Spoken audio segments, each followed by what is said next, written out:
Alright, the 4:30 p.m. turn's done. The Union's pushed up further. The Confederates actually slammed roads in. And not necessarily a good thing. Again, remember, there's an advantage to being the defender, and it's fairly severe, it seems, in this game. For a mixture of reasons, I think. In part, the fire charts, I think, are a little bit heftier in terms of not the damage that's done, but the morale effects especially. They seem to be... but the multiplier on the numbers, etc. The Union units are bigger, so they get a big punch. Over here, Jones has actually pushed aside some Union units that were kind of, well, one was here, ran back, another one's here, the 8th Michigan. They're both pretty beaten up. They weren't really trying to present much of a difficulty, just some screen to the Union. A little bit further pullback for Walker and Kemper.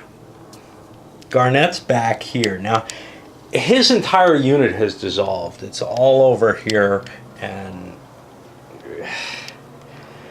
he had a core failure because he didn't get his orders. At this point, I'm saying he's under Hill's orders because there's just nothing going on here.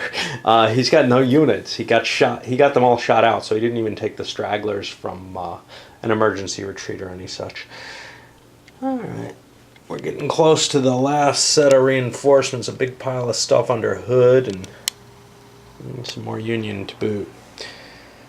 Got orders for these guys to go forward, I wrote. I moved McClellan down here. Now he's got some possibility. He might want to run over here to detach some of Hooker's unit.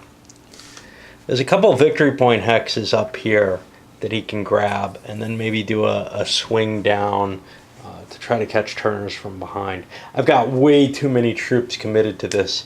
It's the initial orders. Yeah, you're allowed to write your own orders, but I like to at least start with kind of the situation that historically was set in motion, and then, well, I'm sure I divert no matter what, and this certainly would be a significant lesson, almost, well, learned, and almost a disaster. I rolled for initiative with Hooker. Ended up getting a 12. Now he's very good, so it's very unlikely he's going to get... He needed an 11 to get that loose cannon. But if that had happened, that might have spoiled the Union's possibility of winning here. Because the Confederates could have just ordered him back off the hill, dropping back. Now eventually he'd probably get moving. There are a significant number of turns. This isn't CWB. I've got, 4 turns per hour, so there's still a decent amount of time he could have gotten moving again, but he would have to fight his way back up the hill. That's a difficult thing to move on. Basically, all I was trying to do was get the guy he's stacked with, Patrick here, who sucks for rolling for initiative, but is in the rear, to head over and try to take those victory points and swing around to Turner's Gap. What I wanted to do earlier with Doubleday, I decided, well, I'll roll for Hooker, but you're taking a big risk when you roll for a whole corps on, when you just want to move one unit, one brigade, as it were. To that 5 o'clock turn with that big pile, I got to distribute them all, but during the Union turn, Hooker and McClellan got together for a little chat here. McClellan's going to tell him to do something with Patrick, send him wandering about, like I mentioned. Nothing new happening here. Union pushing forward. Jones's division pushing up to Fox's Gap. And again, Jones's units are much, much smaller than the Union units, so he's taking the worst of this by far. You can see across the board, the Confederates would just have a lot of stuff off the board, which I can start to reorganize, but then it's a 1 strength point unit, which is pretty useless. In this system, because of the stacking and unstacking in RSS, as opposed to either CWB or other regimental series, other regimental games like the ACW, GBACW stuff, it's really hard to cope with these little units. You can't stack them up and make a... Well, you can stack them up and make a big unit and then maneuver it together, but you've got to kind of form it up as a unit, because you pay 2 extra movement points each time you stack it. And then Well, this is my own fault for using these perhaps, but even with the counters, with the strength point counters, sometimes it's hard to tell how many strength points you really have there. So you kind of think, oh, I can split these up, spread out, defend a larger area. And the truth is, they just rip like a wet paper bag. Kemper, geez, what happened to him? Oh, emergency retreat. He failed his core defense role, and he's pulled back too. He's gonna go rejoin with Anderson, or with the rest of Jones's division, I guess. He has no troops left. He had like 2 units on the board, and they both skedaddled off board there.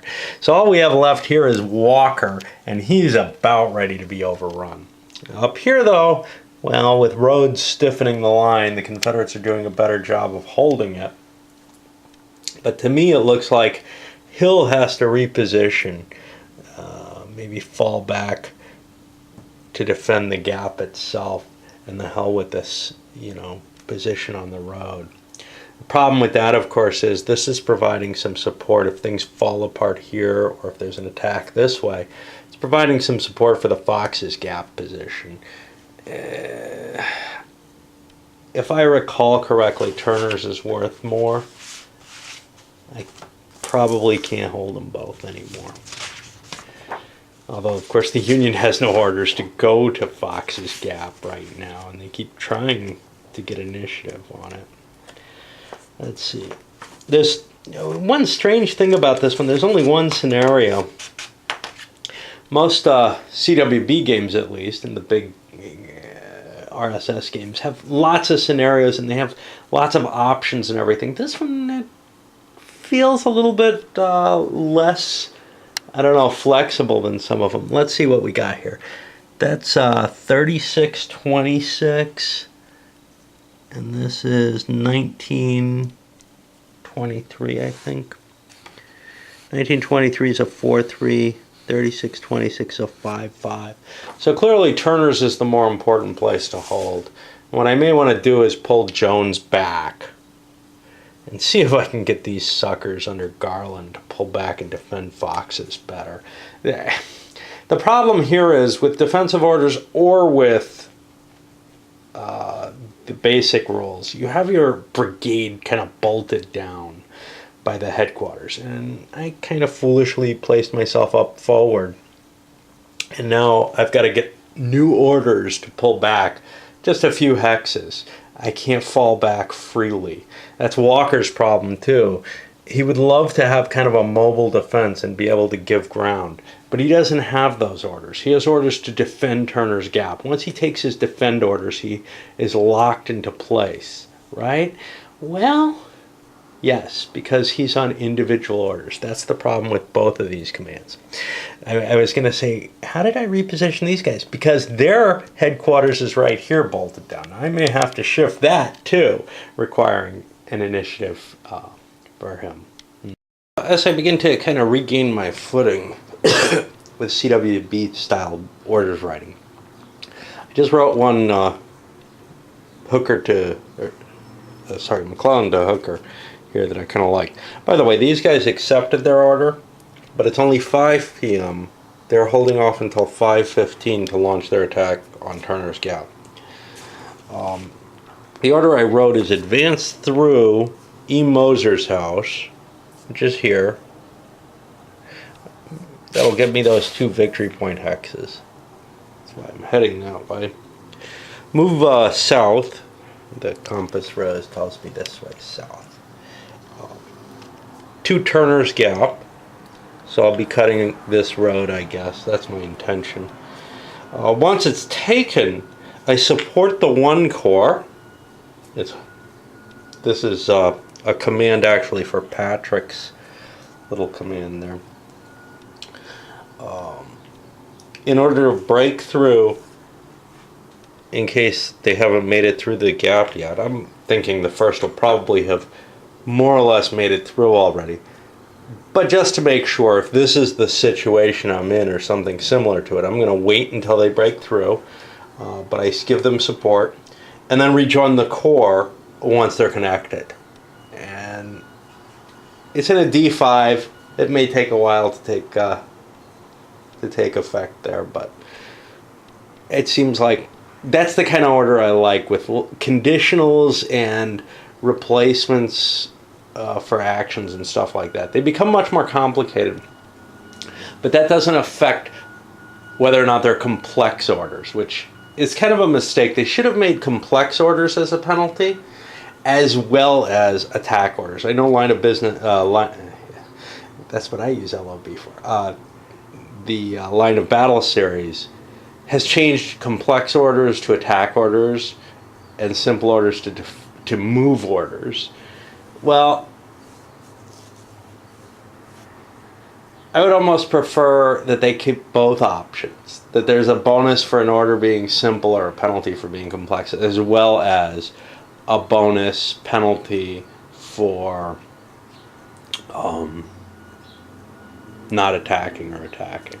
Whenever a corps commander or commander with a headquarters of any kind in this game takes an order, he has to go back and step on his headquarters. And Hooker's just done that, and that means now I can move forward. Now, I'm regretting that order at this moment, because I wish I had sent an order for this division, the 2-1 division, to be redirected. It's going to head up in the same path.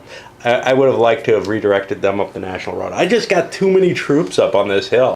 Union ammo supply is becoming an issue. This is the end of the Union turn. Going to the Confederates, I don't think I have time to play a second turn. I got up early this morning, but half a turn has taken me 45 minutes. That's half a 15-minute turn. You got to figure it's getting to that point where the game's really bogging down. I don't remember most CWB games bogging down quite this badly. Most of the time they were more about the bigger maneuvers. And this, for the most part, has been. You just can't sustain an attack all that long. Eventually units start breaking. And speaking of units breaking, well, let's take one look at the low ammo situation before I get to that. The Union is just beginning to run out, and this is actually out of ammo, so it can't fire at all. And unlike in the Great Battles of American Civil War, at least the old version of it, in that game you can stack low ammo units under other units, or out of ammo units under other units, and they are useful in providing an impetus for a melee. They give you added strength in a melee, and they're great for that. Here, it's a little more reasonable. Melee is being not seen as guys hitting each other with guns for the most part. Although, you know, you could pick up an enemy gun and fire it or whatever. But it's seen as very, very close combat, including some of that, potentially. But for the most part, you're charging in and you're firing at extremely close range. And it's done semi-simultaneously.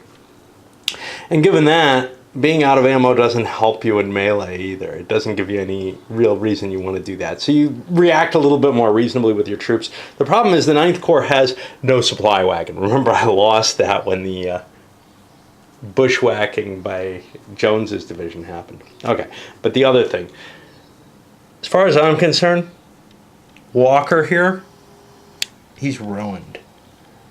All he's got here is his brigade headquarters. Another turn and I will be overrun. So I may want to declare an emergency retreat voluntarily to get me back to Turner's Gap. Then I can try to get orders or something there. But I got a real problem with the Confederates. There's nothing in this way. I mean, there just isn't. Whether you count Walker or not, there's nothing there.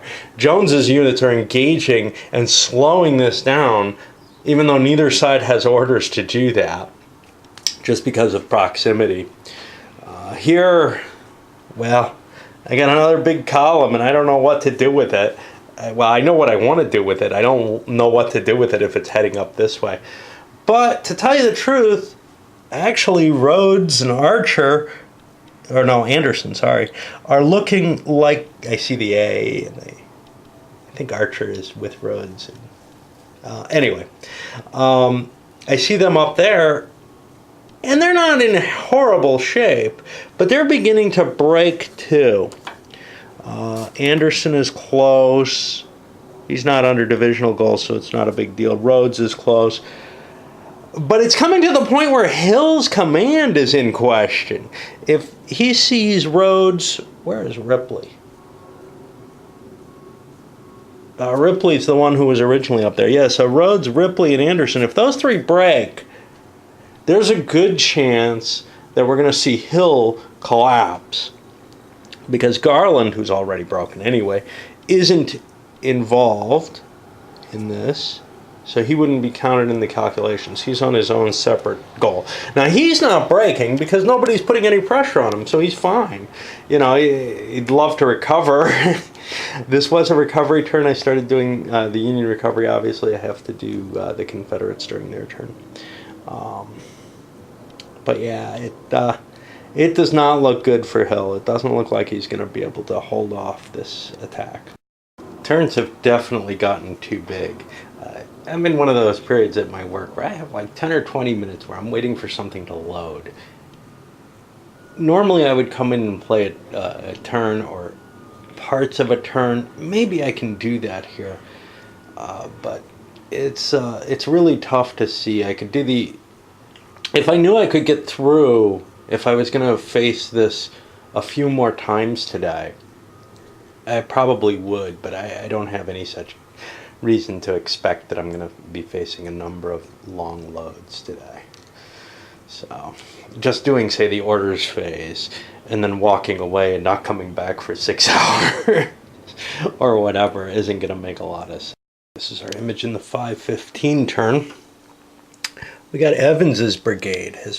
Remember, it had gotten delayed, I think, a long time ago. Anyway, it was in the wrong time period. It came up here, and it's got orders to defend Turner's Gap. Hood's division has orders to go up and defend Fox's Gap and fight their way through if they have to. One of those kind of composite orders where they drop into a defense afterwards. Which is only necessary if you're playing with defensive orders. Otherwise, orders are just to move or attack. I don't like that. I've got Longstreet stacked with Hood here. Yay. And they're very good. Now, Longstreet can't write orders to Hood. Longstreet basically gains the ability D.H. Hill had before. He can roll for initiative and assign orders to people. In fact, I'm not sure he can assign orders to Hood's division. But Longstreet's supposed to be the wing commander. He's supposed to be in charge here. At the very least, he would be the one person who should be able to. And you know, I'm just sickened by the command paralysis in this particular scenario. And in a number of the more recent things by the gamers. I liked the system.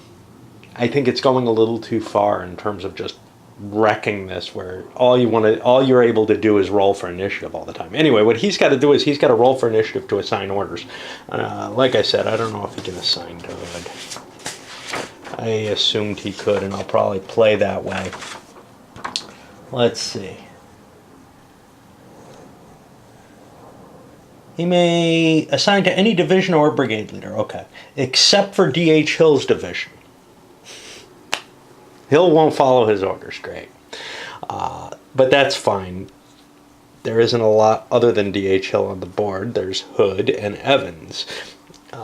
But anyway, he's going to assign all of Hood to defend Turner's Gap if he can get away with it. But he's got to succeed in an initiative roll. And then Hood's got to accept the orders and actually act on them. And while he's thinking about those orders, he'll just keep marching up to Fox's Gap. But I really need troops in Turner's Gap right now.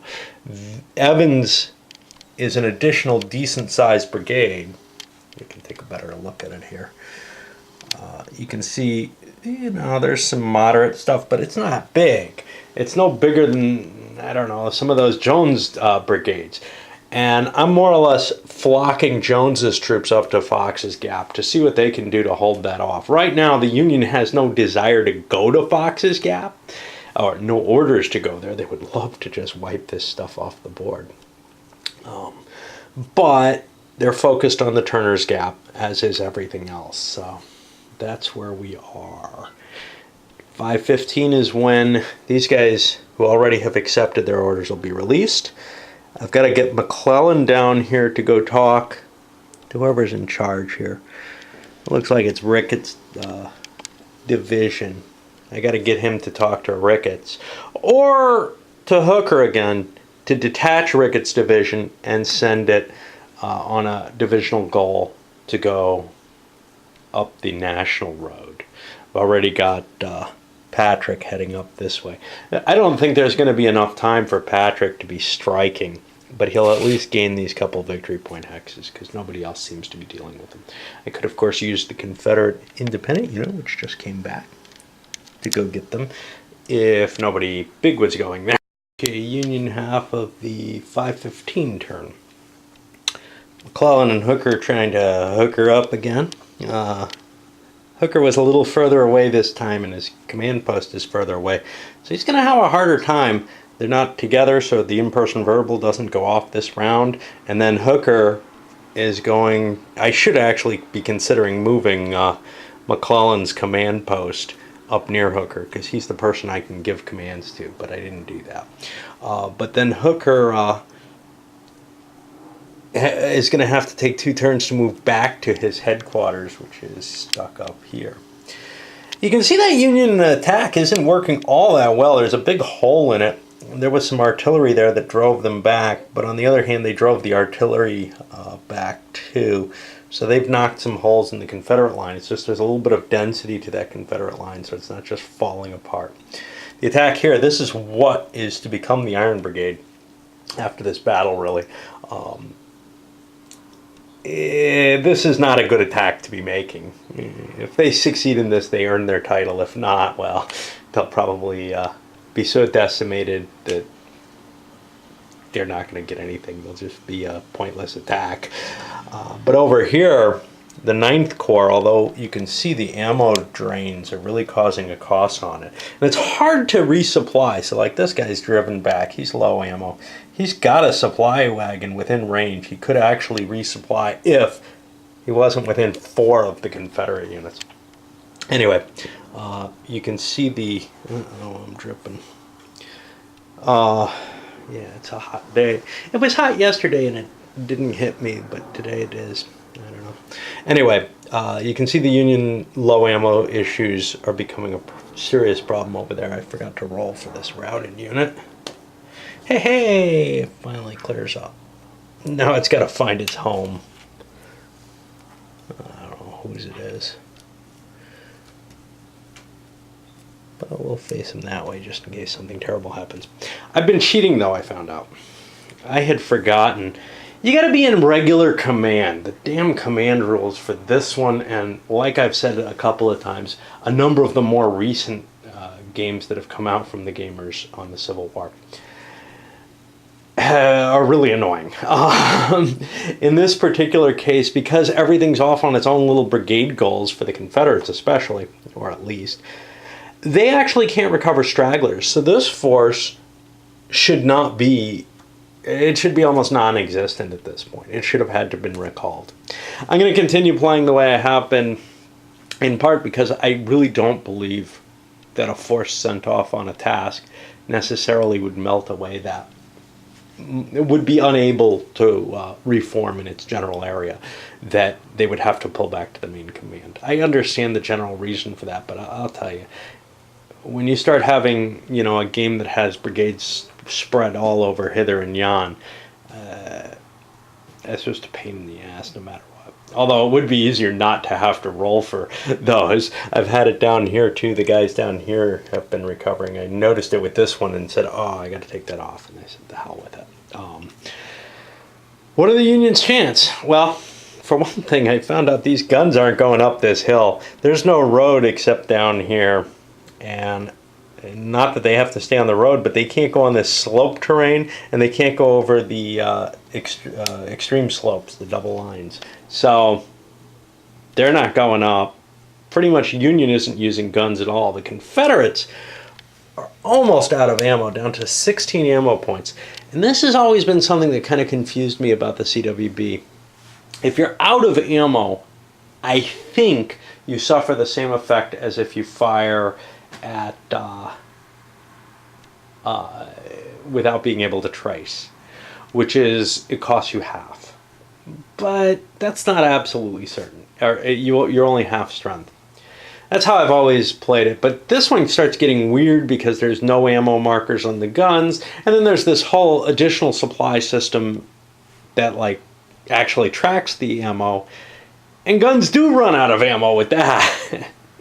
Well, they run out of ammo here too, but what I'm saying is the guns actually, you know, if you run out of this ammo that you have, of course you have more ammo total if you're playing with the sort of anal retentive tracked ammo, which you can't play with this scenario without additional errata that may exist somewhere. I didn't see any. All right, on to the Confederates, but I think I need a rest. The Rebs give a little bit more ground. You can see falling back. They got some artillery, some guns under here. That'll help stiffen their line a little bit. And Walker did an emergency retreat that destroyed his unit. He's back down here, joining up with the rest of Jones. Hood couldn't be convinced to do anything for Longstreet, so he's heading still up towards Fox's Gap. He could swing around any time.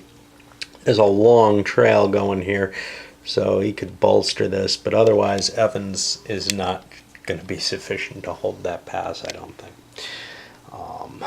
We're walking into a straggler recovery turn here, which are always a little bit more painful. Regular turns are a little easier. 50-50, right? And there was something else. I don't know what. The Iron Brigade getting trashed by the artillery there, but we're running real low on ammo, like I said. 10 rounds left. Okay, I'm at the point where I think I have to do a close combat. And what I'm going to do is I'm going to launch the 6th Wisconsin here. Now, he's ready to move. He's in command. He is not adversely affected with morale. He's not wrecked. He's a good A-quality unit, and I'm targeting this unit here because it doesn't have artillery. Artillery can be a real pain in close combat. So 1, 2, 3. Now this is important. These guys don't get any defensive fire of any kind there.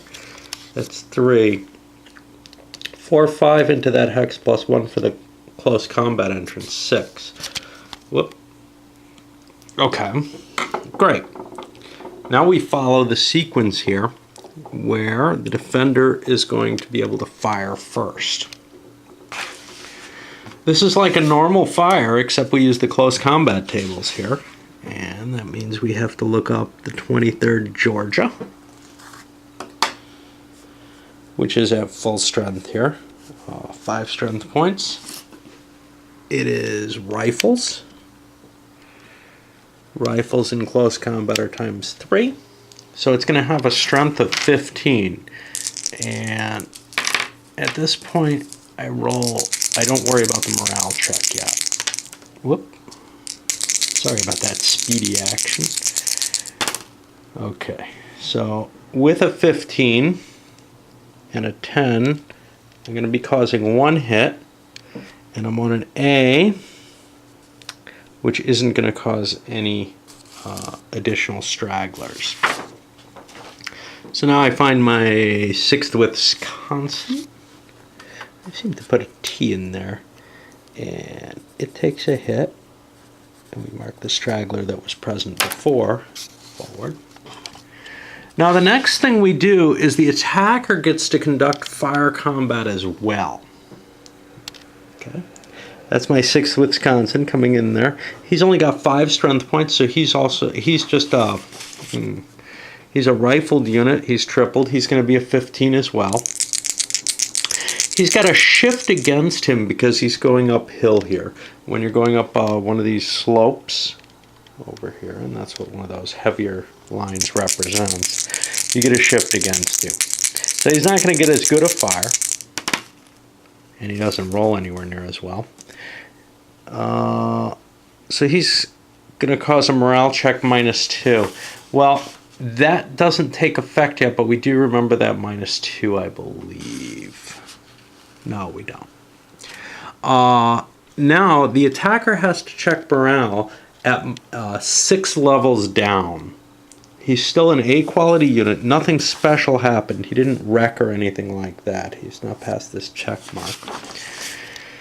So we go 2, 4, 6. He's going to be rolling on this table, the D column, and we see if he sticks around. He gets a 16, which is a no effect, so he's staying around. So now we check the defender at -4. Now we don't worry about that -2, which is really a +2 to the level here. This is the 23rd Georgia. We have to check that, make sure, yeah, he's fine. So he's a C morale down 4, which puts us down on the E table, which is not as good. And he gets a lousy roll. Often the morale roll is the important one. He's going to be disordered, back 3 hexes, and loses straggler. Which means, take that straggler there.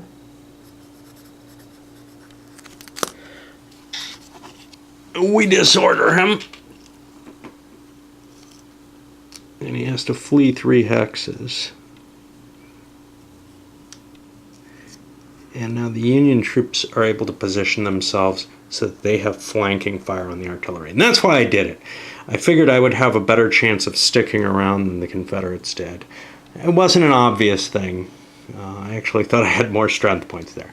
Let's see if any of the others want to, but it's a lot more dangerous to go in up against the guns. Of course, it's dangerous to come close to those guns when you're not flanking the way I managed that.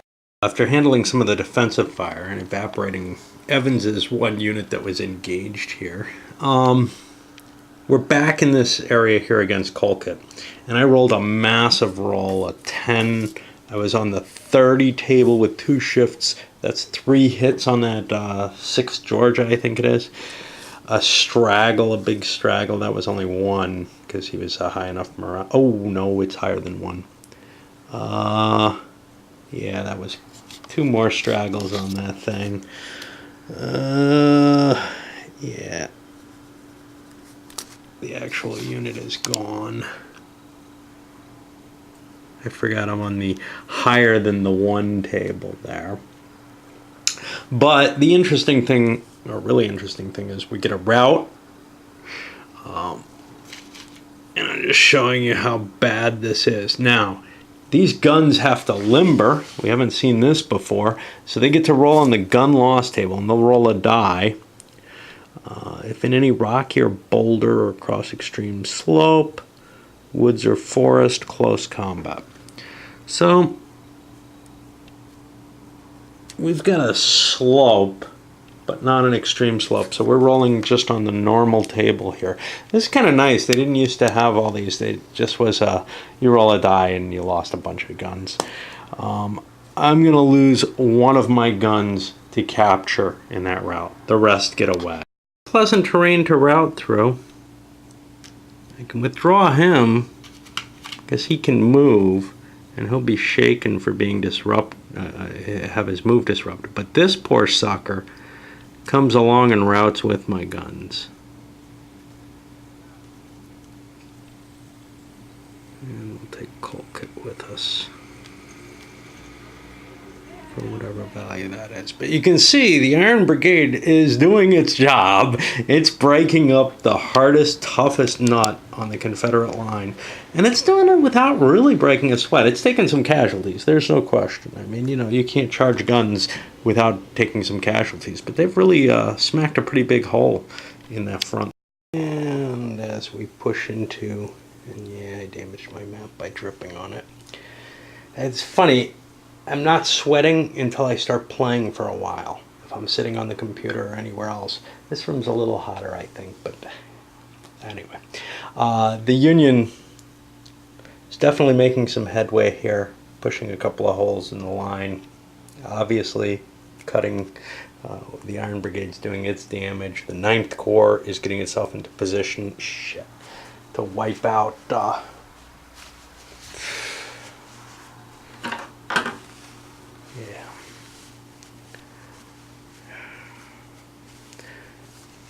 to wipe out whatever the hell it's aiming at, Evans. And I'm going to have to take a break because I just can't game and destroy my game at the same time. Obviously, I could turn on the air conditioner, but, it's not bad weather. It's right around 100. And humidity's there, but just I can't focus when I'm dripping all over the place. And another Confederate turn. Longstreet unable to summon up the courage to tell Hood what to do. He can't make his initiative roll. Whatever, you know, he's probably... I think we should probably be standing back there. Not much else has changed. A little bit of straggler recovery. You can see pieces like this or this kicking around in the back. They're basically 1 strength point units. Why am I not straggler recovering everywhere? These guys are, but most of the pieces are either within too close a range of the Union, like the guys who are fighting, or, and I keep cycling them back in rather than trying to say, I can place him far enough away to try to recover stragglers. It's hard during combat. Maybe if I was not playing solo, I could try to remember to keep a couple of units back, but these 1 strength point units throw into battle, and then they dissolve right away. And then they come back. Stacking's not that big a deal in this in terms of it doesn't hurt you to have a weak unit on top. You fire by fire levels just like in the other in the CWB games, essentially. They're not called fire levels, but you just add up the amount of points. It's not like only the top unit may fire. But the other thing is, even stuff that is in really bad shape, like Garnett over here, is moving continuously. These guys had to come and find some place to go. They could have tried to drag their feet, but they actually weren't in a location that was far enough away, so they just kept moving on and moving on. Alright, I'm going to send this one up. I know I'm making these around a half hour each or so, but that feels okay. Oh, I resolved one thing. I think these are pretty much not night turns, although it looks to me like once you hit 7:30 it starts becoming night. And then the 7:45 turn probably shouldn't even exist. Interestingly, if you see here, 6:30 through 7 o'clock hour is evening twilight. But 7:30 has a visibility of 2. I think we go to the night track at that point. Anyway, yeah, I'll try to figure out what to do with that. Look at the Union artillery. I don't know if they fired a shot yet. I'm pretty sure they traded some fire back here at one point. I remember shooting a little bit, but geez, they just, you know, being on the attack, you don't need artillery, right? Pushing the Colchis stuff.